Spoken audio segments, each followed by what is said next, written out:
Olá pessoal, aqui é o Guilherme, o fundador da Capital Global. E você está no quadro Quinta Jurídica, no qual nós falamos sobre legislação, planejamento patrimonial e sempre com enfoque em internacionalização, ao menos sempre que possível. Esse quadro vai ao ar todas as quintas-feiras.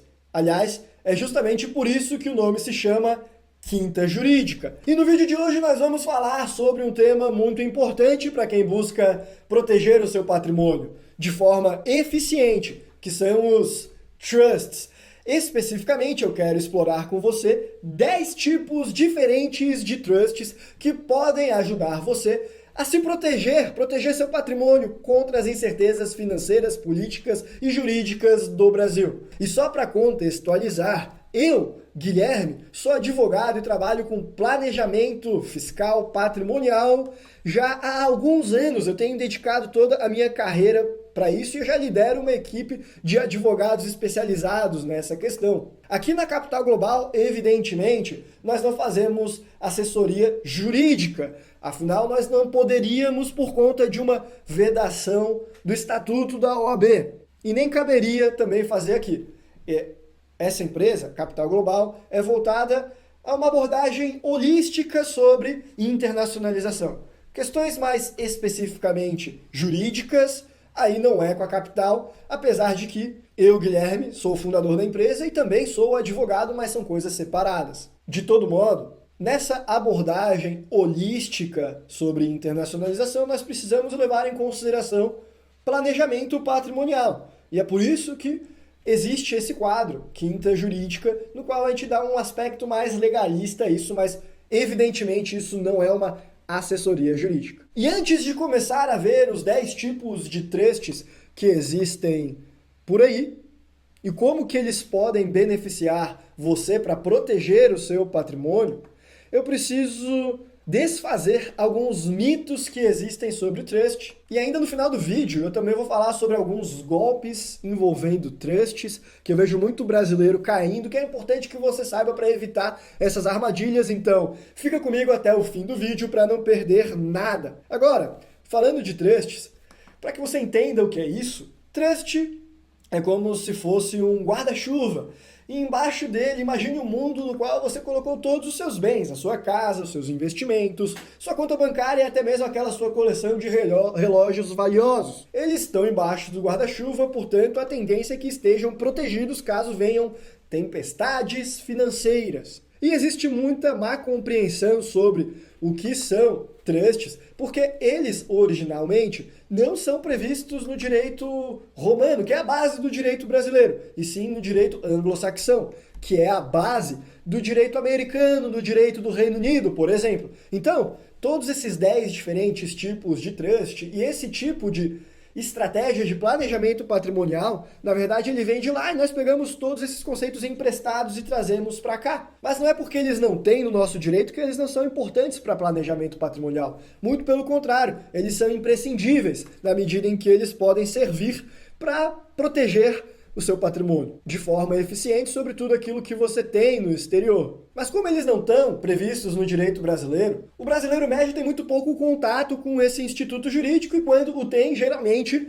é por causa de um político ladrão que utilizou desse mecanismo para esconder dinheiro roubado. E é justamente por isso que é importante nós desmistificarmos algumas ideias antes de tratar desses 10 tipos de trusts que existem. E o primeiro mito que nós precisamos desmistificar é que os trusts são ferramentas para ladrões, para fins escusos, porque a realidade é completamente diferente disso. Trust é só uma ferramenta. Ladrões bebem água também, mas nem por isso todo mundo que bebe água é ladrão. Trusts é igual. Ladrões podem utilizar disso daí, mas nem por isso todo mundo que os utiliza é ladrão. Isso não passa de um mito, de uma construção ideológica que a mídia brasileira fez na cabeça do cidadão médio. Então, não caia nesse tipo de armadilha. E o segundo mito sobre trusts é o de que essa ferramenta é exclusiva para os super ricos, para aquelas pessoas que têm bilhões na sua conta, que não é verdade. Os trusts, eles vêm em diferentes formatos, diferentes cores e sabores. É como você comparar carro de corrida com caminhão de carga. Ambos são veículos, mas eles servem para propósitos completamente diferentes. O mesmo ocorre com os trusts, eles são veículos que podem ser moldados de acordo com suas necessidades e propósitos específicos, de acordo com o tamanho do seu patrimônio. Então não, trusts não são exclusivos para bilionários e eles podem ser utilizados por pessoas comuns também. Mas vale ressaltar que trust também não faz milagre. Aliás, esse é outro mito. Algumas pessoas acreditam que esse documento é mágico e que vai blindar de forma absoluta o seu patrimônio. Não existe blindagem absoluta. O que existe são estratégias de contenção, de contingenciamento de riscos. E o trust pode ser uma delas, mas o trust é somente um contrato. E a forma como ele vai ser redigido vai torná-lo mais forte ou mais fraco. É por isso que é importante você contar com a expertise de quem o escreve. Porque é muito provável que o seu trust só funcione conforme você gosta, conforme as cláusulas lá, diante da lei, caso ele tenha sido escrito com alguém que tenha experiência para fazê-lo. Então, esses são os principais mitos que eu precisava trazer aqui antes de me aprofundar nos 10 tipos de trusts. Aliás, se você gostou disso e percebeu que esse conteúdo é importante para você, não deixe de se inscrever no canal e também de clicar no botão do sininho, porque assim você recebe uma notificação sempre que sair um vídeo novo por aqui. Agora, vamos aos tipos de trust. E o primeiro deles que eu gostaria de trazer aqui é o Living Trust, ou em tradução livre, trust vivo. E esses Living Trusts são divididos em dois tipos, os Revocable Living Trusts, trust vivo revogável, de um lado, e os Irrevocable Living Trusts, trusts irrevogáveis, de outro. Bom, vamos falar primeiro dos Revocable Living Trusts, dos trusts vivos revogáveis, que são uma modalidade de trust que permite que você mantenha o controle total dos seus bens enquanto eles já estiverem sob esse guarda-chuva de proteção. E aí, mesmo eles estando lá, você tem a capacidade de gerenciar os seus ativos e pode modificar ou até mesmo cancelar esse trust a qualquer momento. Após a sua morte, os bens no trust são repassados aos seus herdeiros conforme as suas instruções. O Revocable Living Trust, portanto, te oferece bastante flexibilidade, te permite que você tenha o patrimônio sob seu controle e faça os ajustes necessários ao longo do tempo na medida em que suas preferências mudarem.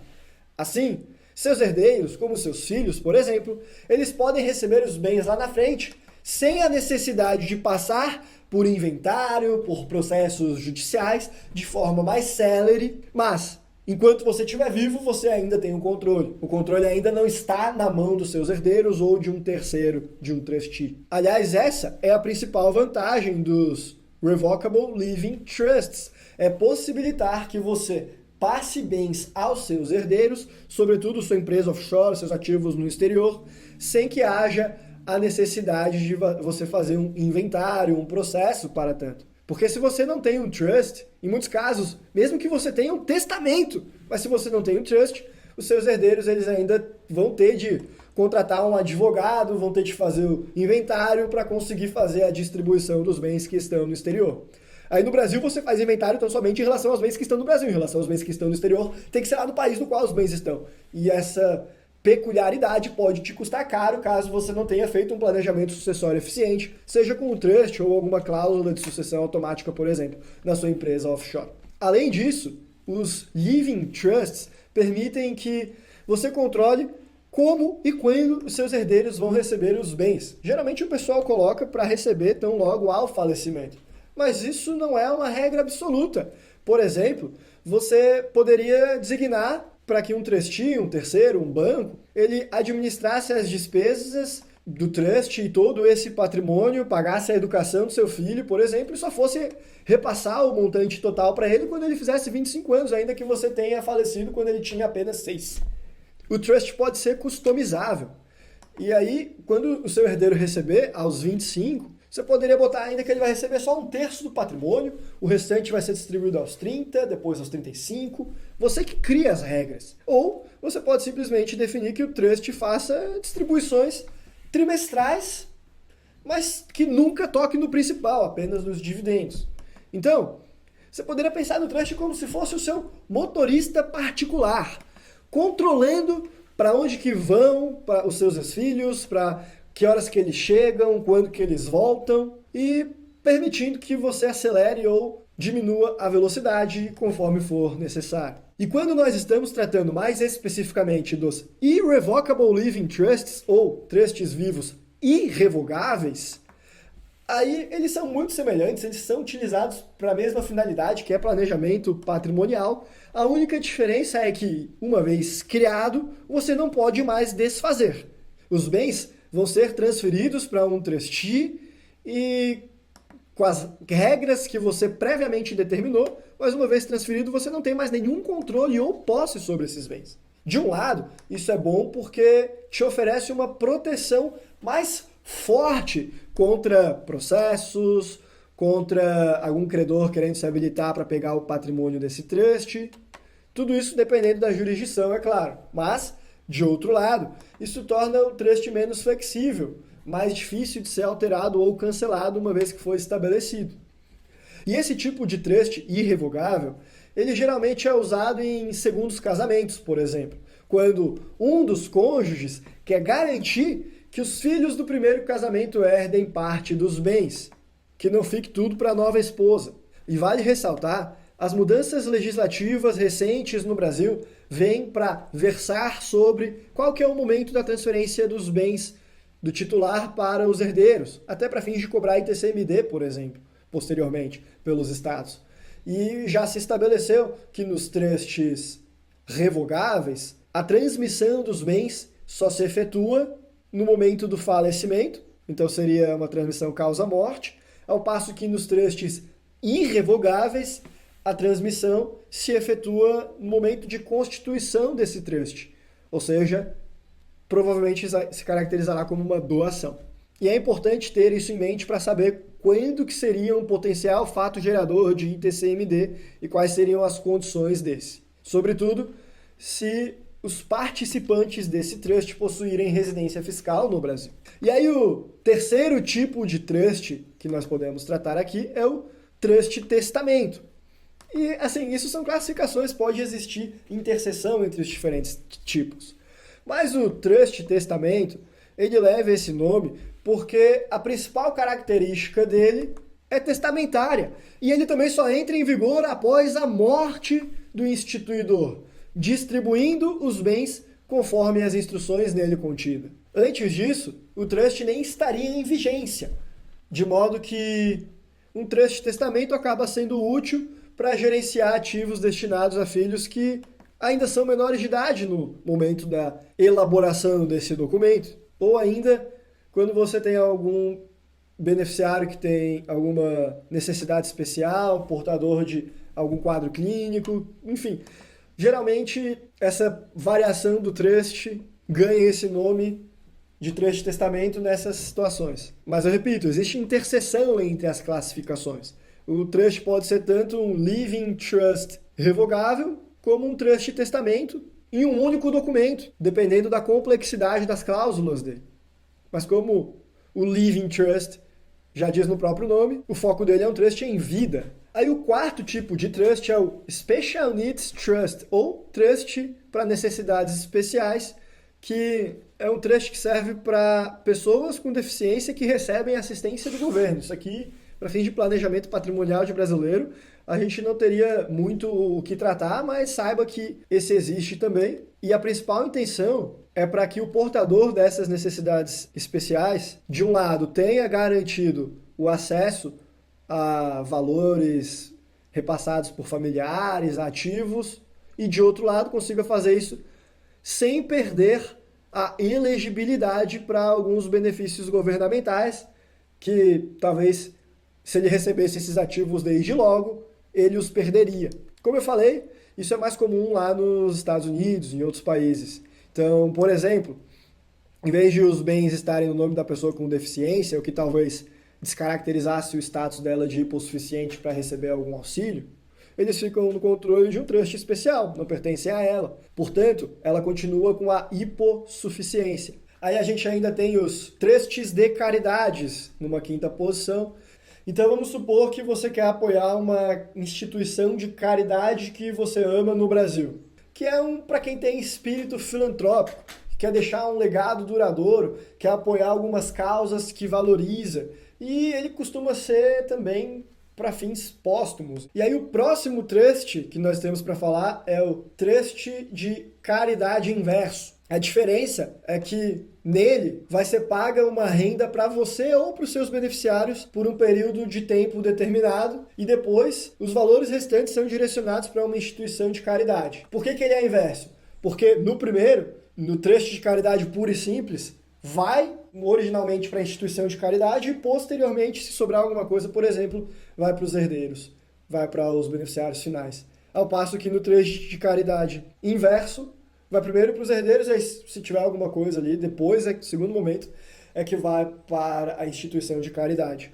E é uma diferença na ordem na qual os valores são distribuídos, mas dependendo do lugar do mundo que você está, isso aí gera um impacto fiscal diferente para você. De todo modo, seja um trust ou outro, eles costumam funcionar como ferramentas para conseguir dedução fiscal ao mesmo tempo que você faz uma doação de parte dos valores, mas não de todo. E claro, se você falece, o trust tem ali o saldo destinado à instituição de caridade que você escolheu em vida. Então agora nós vamos ao sétimo tipo de trust, que é o Totem Trust, também conhecido como POD, Pay on Death, Pague na Morte. Esse tipo simples de trust, ele é criado para adicionar uma designação POD, Pay on Death, em alguma conta bancária. Esse documento geralmente é fornecido pelo próprio banco, que também cuida de toda a abertura e configuração dessa conta.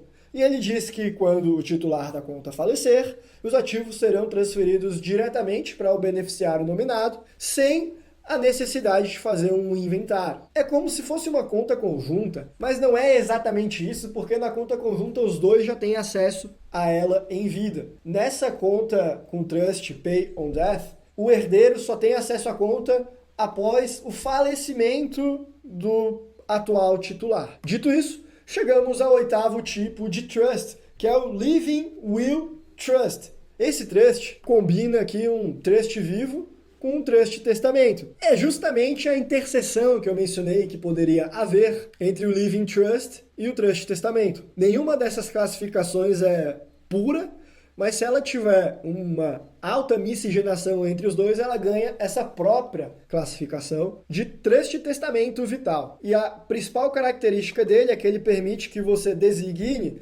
alguém para gerenciar os seus assuntos financeiros, inclusive já em vida, inclusive caso você fique incapacitado, e também versa para testamento. Então vamos supor que a sua mãe tenha precisado de cuidados paliativos, precise de uma casa de repouso. Então vocês poderiam, filhos, se juntarem para gerenciar as contas dela, as finanças, e vocês poderiam fazer isso através de um trust, que é ao mesmo tempo um living trust, que serve para tratar agora em vida, e também um trust de testamento, porque às vezes vocês já aproveitam para fazer a disposição de como vai ficar o patrimônio no caso do falecimento da sua mãe. Algumas pessoas podem ficar em dúvida na questão living trust e trust de testamento, porque o Brasil, quando foi falar qual que é o momento da transferência do bem, ele não se atentou para ser um living trust ou ser um trust de testamento como elemento diferenciador. O que ele usou é a questão de ser revogável ou irrevogável. Então existe uma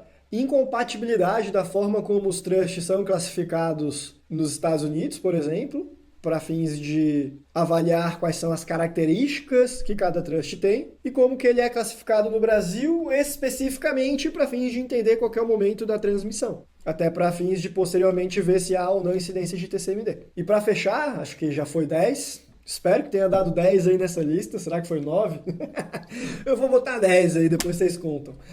E para fechar, aquele trust que é o meu favorito é o Asset Protection Trust, ou trust de proteção de ativos. E esse tipo de trust também pode incluir provisões de planejamento sucessório, de um lado, e proteção patrimonial, de outro. Então ele também vai funcionar como um trust em vida, quanto um trust em testamento. Ele serve para todos os fins, ele é uma fortaleza impenetrável. Ele é um modelo que contempla todas as outras classificações juntas. E é esse que geralmente é o mais recomendável para as pessoas que buscam proteger o bem que está no exterior e ao mesmo tempo organizar a sucessão. Ainda mais se combinado com uma empresa offshore, por exemplo. Claro que eles não são um escudo mágico contra tempestades financeiras, mas certamente é algo que você tem de bastante sofisticado. Um estudo realizado em 2021 nos Estados Unidos demonstrou que as famílias americanas que utilizavam trusts de proteção de ativos chegaram a economizar em média $300 mil em processos e reclamações na justiça americana. Então perceba que ele é uma fortaleza financeira que pode proteger você. E como que ela funciona? Bom, você simplesmente transfere os seus bens para esse trust, sua conta bancária, seu portfólio de ações, seus relógios de luxo. Aí uma empresa fiduciária, um trustee, que pode ser também um escritório de advocacia de confiança, ele irá assumir a gestão desses ativos para garantir que eles fiquem protegidos. E é claro, você precisa que seja um trustee de sua confiança, então.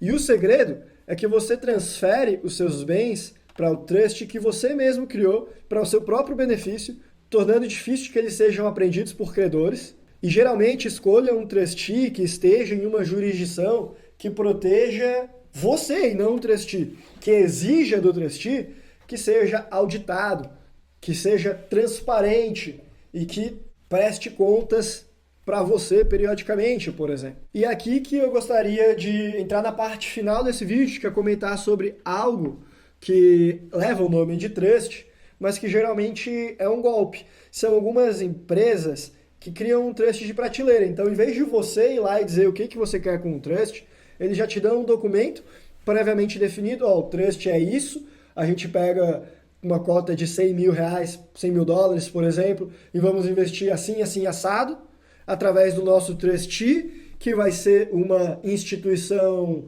em Cayman, por exemplo, e aí em 6 anos a gente te dá tanto, em 8 tanto, em 12 tanto, que são os frutos, você se torna o beneficiário final. E sabe qual que é o problema de boa parte desses trusts de prateleira? Não é nem o fato de eles não serem customizáveis e ser igual para todo mundo. Eles são mais um fundo, então, do que um trust.